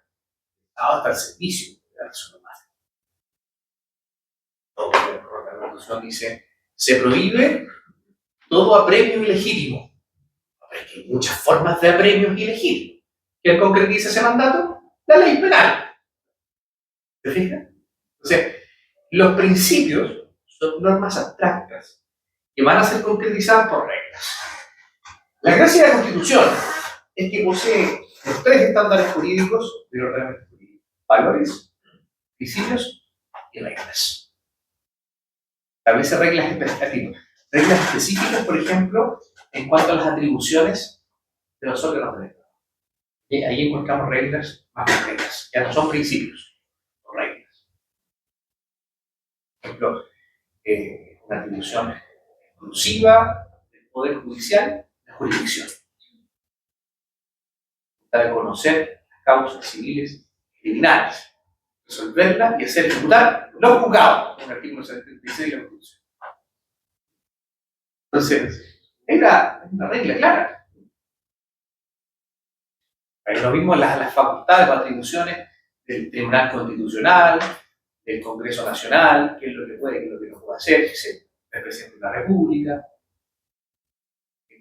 cuáles son los requisitos que tiene que cumplir para declarar los estados de excepción constitucional, cuáles son los estados de excepción constitucional que requieren de autorización del Congreso Nacional, etc. Son reglas ya más concretas.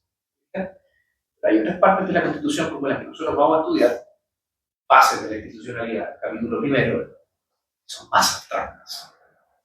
Y encontramos valores y principios. Ese tipo de normas. Principios como normas más genéricas. ¿Se entiende? ¿Sí? ¿Entiende? Un ejemplo, viendo el texto. Viendo el texto. Nosotros vamos al texto de la Constitución, vamos a dar cuenta que la formulación del capítulo primero, es lo que dice acá. Las personas nacen libres e iguales en dignidad y derechos. Eso es, ¿qué cosa? Abstracción. Una abstracción. ¿Pero qué es? ¿Un principio, una regla, un valor? ¿Pero está mandando algo? No. ¿Está permitiendo algo? Un valor. Efectivamente, es un valor. Es un valor. La persona nace está constatando algo que es valioso, la libertad, la dignidad. Es como una declaración de principios. Los valores fundamentales. Fíjese que otro. La familia es el núcleo fundamental de la sociedad. ¿Eso tiene estructura de norma? No. ¿Estructura de qué tiene? ¿De valor? De valor. Recuerde, el principio es también una norma, también manda, pero no permite algo. Pero en términos mucho más genéricos que una regla. Es el Estado, aquí podemos tener quizás el Estado reconoce y ampara los grupos intermedios, a través de los cuales se organiza y estructura la sociedad, y les garantiza la adecuada autonomía para cumplir sus propios fines específicos. ¿Qué sería eso? Como que la primera parte serían valores y la segunda principios. Porque les garantiza, por lo tanto, los facultará para. Claro. Dice, el Estado se reconoce y ampara. Claro. Reconocer y amparar ya el principio de cómo voy a actuar. Efectivamente. Por lo tanto, tengo que crear las mecánicas necesarias para que eso se realice en la. Efectivamente. Y ya comprendido la lógica, ¿no? El Estado reconoce y ampara. O sea, de cierta forma está mandándole algo a quién, al Estado. Tienes que reconocer, tienes que amparar. Amparar significa proteger. Después te digo cómo. Claro. Y ve la forma como hacerlo.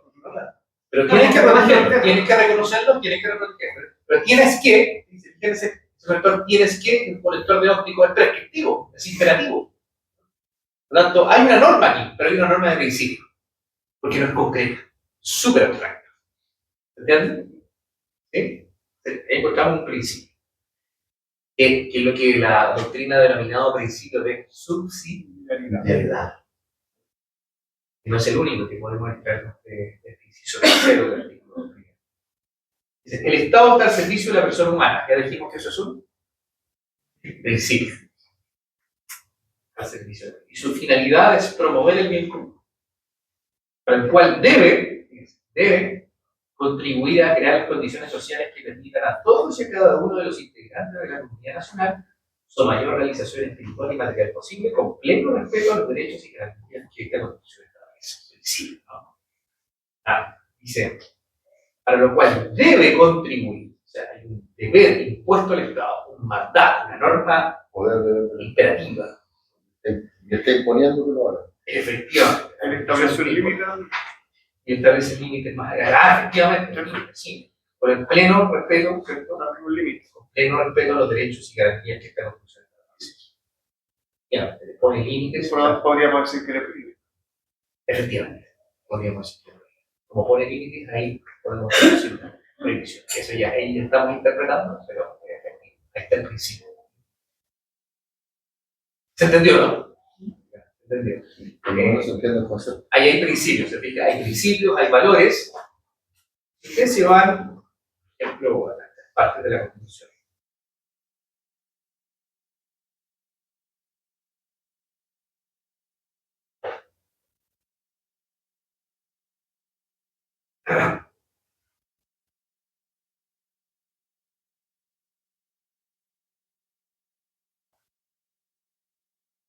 Ejemplo, aquí hay una regla clara.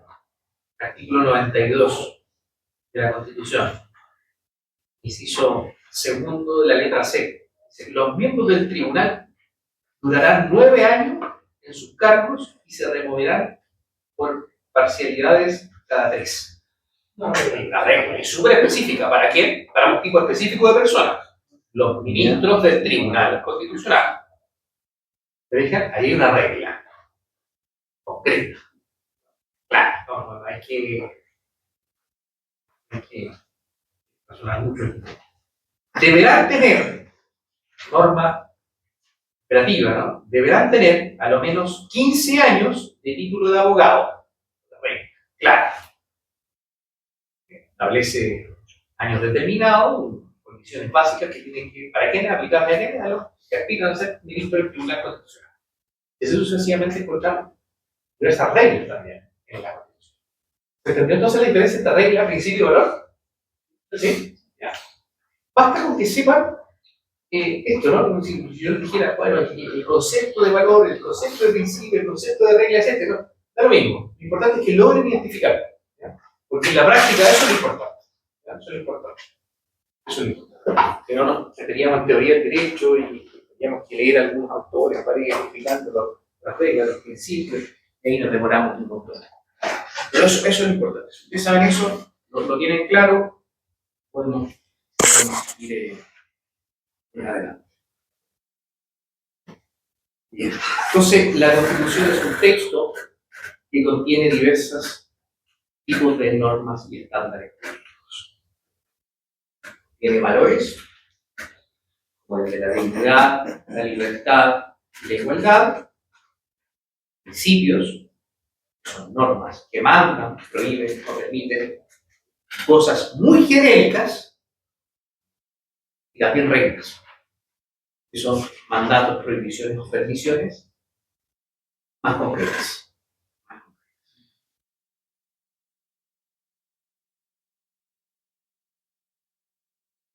Bajo esta misma idea de la Constitución como norma, se han dado en la historia dos concepciones de la Constitución como norma. Aquí hablamos de la fuerza normativa de la Constitución. Por eso de la fuerza normativa de la Constitución. Antes de la Constitución del 80, el paradigma que nosotros adheríamos, ¿sí? Que venía de la Constitución de 1925, de la Constitución de 1833, es que la Constitución era considerada como una norma, o sea, tenía fuerza normativa, pero limitada. ¿Por qué limitada? La forma en cómo se denominaba esa fuerza normativa de la Constitución se denominaba como fuerza normativa indirecta de la Constitución. La Constitución tenía fuerza normativa, pero era indirecta. ¿Por qué indirecta? Porque la Constitución y las normas jurídicas de la Constitución estaban dirigidas a un solo poder del Estado. ¿Quién se imagina?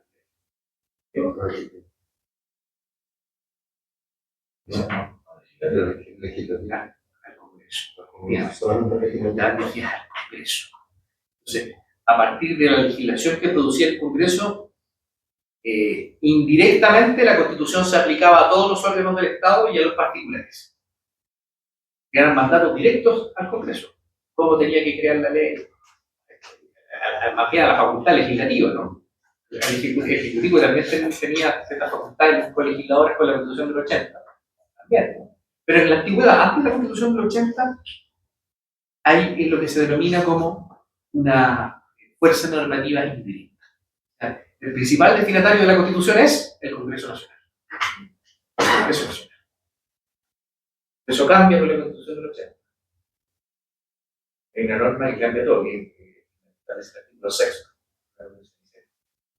Los preceptos de esta Constitución obligan a toda persona, institución o grupo. Con ese texto, de la Constitución del 80, se cambia el paradigma de la Constitución como norma. Ya la Constitución no tiene una fuerza normativa indirecta. No, la Constitución tiene fuerza normativa directa. ¿En qué se traduce esto? Que los tribunales de justicia deben aplicar la Constitución, lo debe ser. El Congreso también. El Ejecutivo también. Los ordenados de la Administración del Estado también. E incluso los. No de forma indirecta, a través de la ley, que se dicta conforme a la Constitución, como dice el Código Civil, artículo 1, sino que hay una aplicación directa de la Constitución, incluso en asuntos particulares. Incluso en asuntos entre particulares, la Constitución puede ser y debe ser aplicada como norma jurídica. O sea, la Constitución como norma jurídica aplicable a cualquier tipo de controversia jurídica. Ese es el alcance de la fuerza normativa de nuestra Constitución hoy en día. Profesor, y respecto a ese concepto, ¿sería un ejemplo el hecho de que los recursos constitucionales no requieren patrocinio de abogados, a la cual se le da la facultad particular para accionar? El recurso de protección.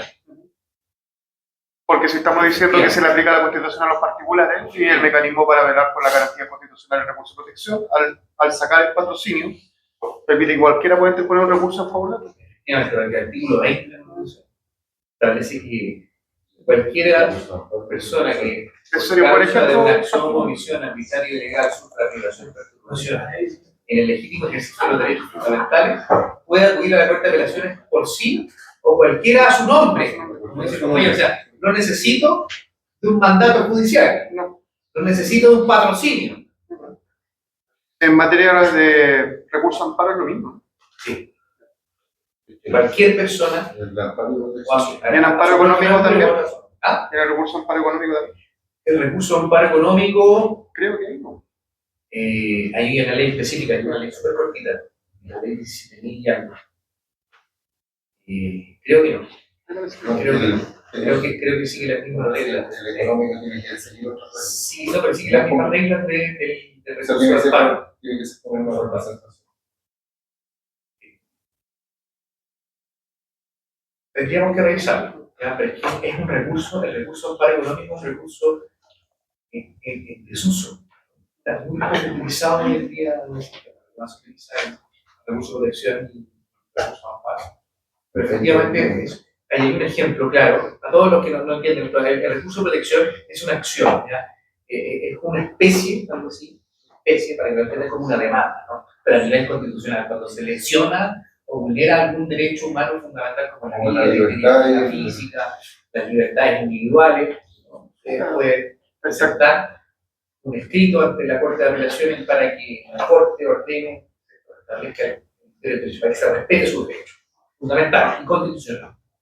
Ya, efectivamente, hay una aplicación directa de la Constitución en este tipo de juicio.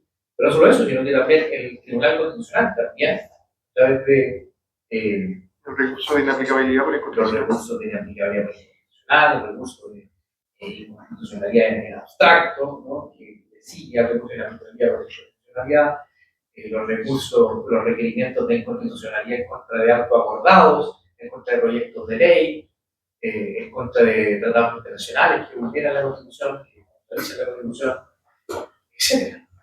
Sí. Hoy en día existen diversos mecanismos, garantías procesales, acciones, recursos, para poder ¿cómo decirlo? Poner en acción los preceptos de la Constitución. O sea, los preceptos de la Constitución hoy en día son más aplicables que nunca. Antiguamente, en el Chile decimonónico no se veía. Uno no litigaba citando el texto de la Constitución, no, uno se litigaba citando la ley. La ley era la fuente principal del derecho, tanto es así que ese gran paradigma era el imperio de la ley. El imperio de la ley. Era la ley la que regía y la que resolvía los casos. Hoy en día la Constitución podría resolver el caso, de hecho lo hace, incluso existiendo una ley. Incluso existiendo una ley que resuelve un determinado caso. Esa es la idea de fuerza normativa de la Constitución. Y sigue a este tema que estamos hablando de la Constitución como norma. La Constitución. ¿Se entiende? Sí. Hay un texto interesante que yo voy a subir, ir complementando todos estos conceptos que nosotros vamos hablando. La idea de fuerza normativa directa, fuerza normativa indirecta, la idea de constitución normativa. Voy a subir todos los textos que van respaldando todo lo que vamos a hablar más tarde. Y por último, para ir cerrando ya con la clase de hoy, ¿no? La Constitución como fuente del derecho. La Constitución como fuente del derecho. Y su relación con las demás ramas del derecho. La Constitución en cuanto ley fundamental, en la forma como nosotros la definimos en parte, es también una fuente del derecho. Y como fuente del derecho, nosotros estructuramos sistema de fuentes ubicados ¿dónde? En la Constitución. El pináculo. El pináculo, ¿cierto? De la Pirámide. la Constitución. La Constitución política de la República. ¿Qué le sigue la Constitución? La ley orgánica constitucional. La ley orgánica constitucionales. Pero es que aquí hay una discusión.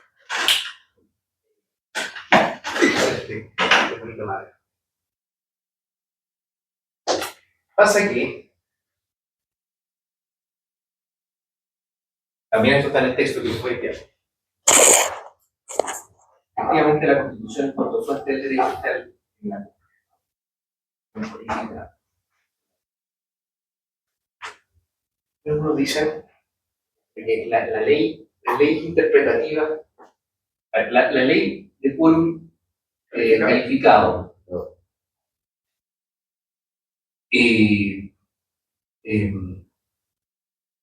las leyes orgánicas constitucionales hoy en día tienen el mismo quórum. Tienen el mismo quórum. Entonces uno podría decir, tienen el mismo valor, tienen el mismo rango normativo, con la misma jerarquía normativa. De hecho, la cuestión ha dicho que, a pesar de que el quórum es más alto de las leyes de quórum calificado del bloque, están dentro del mismo nivel que una ley simple. El asunto es, ¿qué pasa con las leyes interpretativas de la Constitución? Que son muy pobres. También hay un desuso de ese tipo de... Está sostenido que estas leyes interpretativas de la Constitución tienen un rango superior. Tienen un rango supralegal.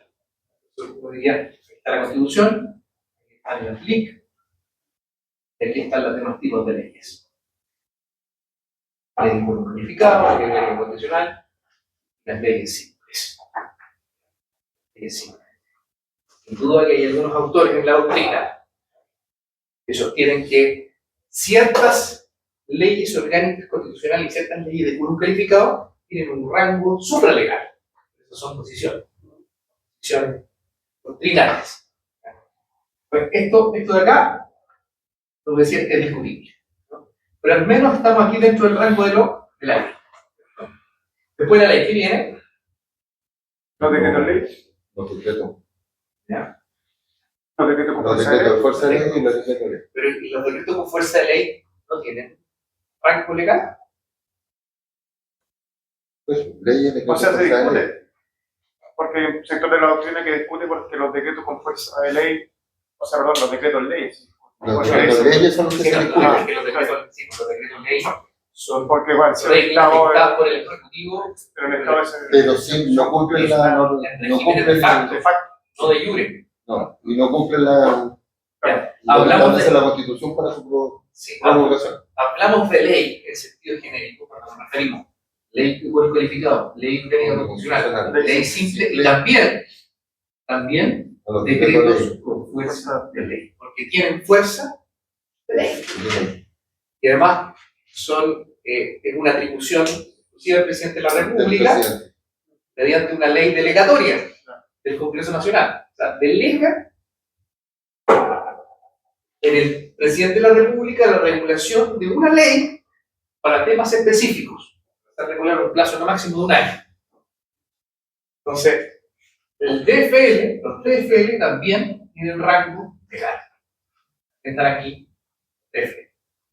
¿Le siguen entonces las leyes? Después de los leyes, los reglamentos. Bien. Ya sea reglamentos autónomos o reglamentos que ponen en ejecución la ley. ¿Cómo se manifiestan los reglamentos? A través de decretos supremos. Decretos supremos. La forma es como el presidente de todo lo más que el presidente de la República manifiesta su fuerza a través de decretos supremos. Decretos supremos. ¿Y después el reglamento? ¿Tendrían las ordenanzas o las ordenanzas y las circulares? Los actos. Los actos administrativos. Tienen las ordenanzas, las circulares, los dictámenes, las sentencias, las cartas. ¿Y después del acto administrativo? ¿Sentencia judicial? La sentencia.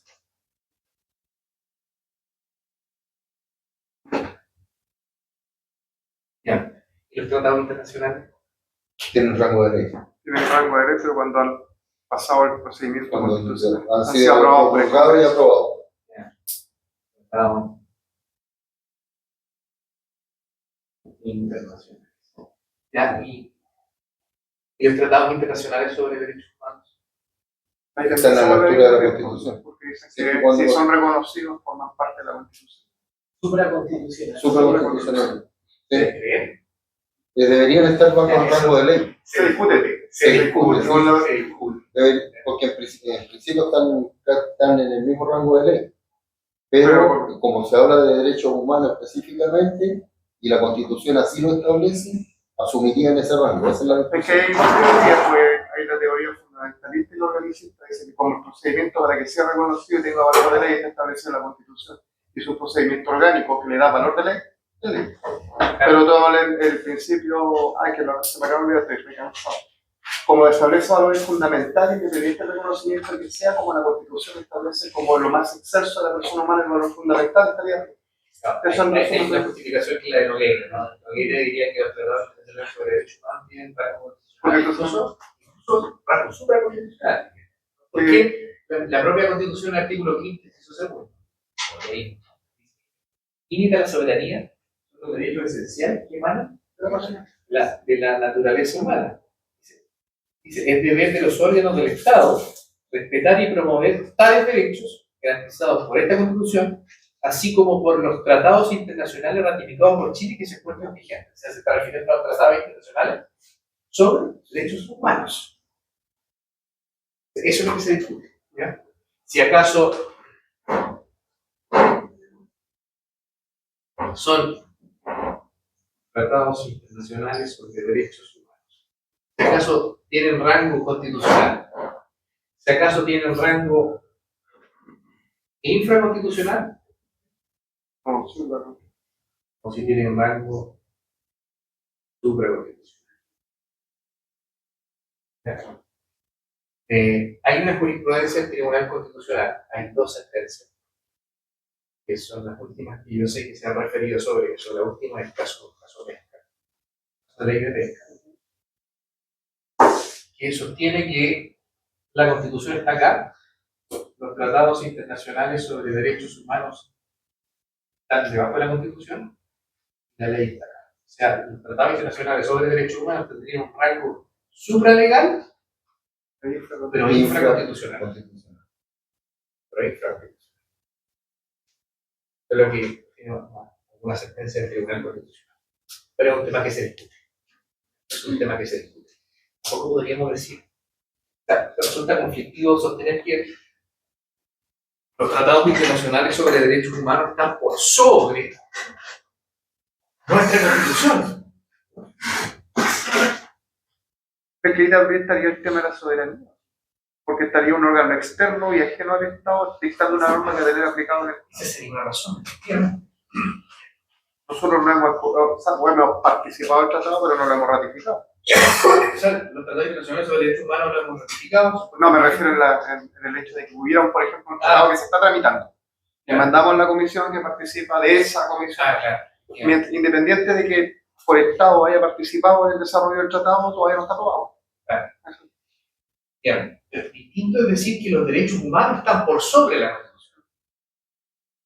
Eso sí podría tener sentido, porque efectivamente una Constitución tiene como límite en su configuración los derechos humanos. Los derechos de la persona, de toda persona, los derechos básicos. Entonces, pero es distinto hablar de derechos humanos a secas que el Tratado Internacional sobre Derechos Humanos. La fuente de derecho Tratado Internacional ya demuestra que está debajo de la Constitución. Si la Constitución establece las reglas para ratificar un tratado internacional significa que el tratado está por debajo de la Teoría realística. La Constitución establece mecanismos de reconocimiento, por lo tanto nunca va a tener el mismo rango. Constitución.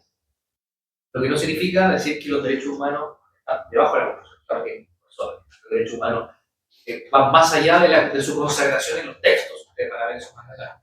Los derechos humanos, los derechos fundamentales son anteriores a la Constitución.